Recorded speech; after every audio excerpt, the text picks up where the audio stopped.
and how to draw simple. Today we're going to learn how to draw some churros.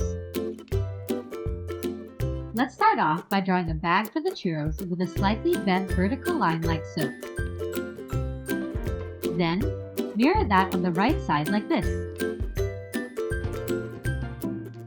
Underneath, draw a short line slanting down to the right, and a longer line slanting back up to that end.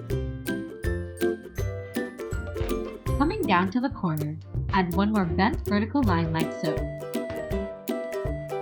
followed by some zigzags connecting the left end to the middle and the middle to the right end. Then, add an upside down V shape here with some thin lines and a vertical line above it for the creases in the paper. For the churros, start with a really long and shaky line coming down to the back.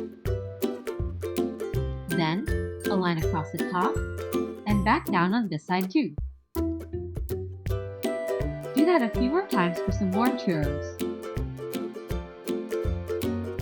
The shaky line helps to add that fried, sugary texture to our churros.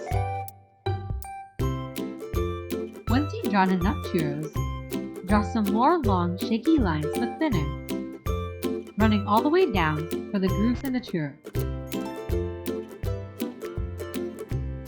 Do that on each of the churros that you've drawn. Finally, add some small dots scattered around the churros for some sugar. And for some extra detail, one more thin diagonal line across the bag for a wrinkle in the paper.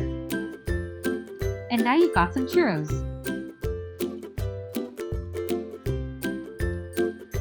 Let us know in the comments what you think we should draw next.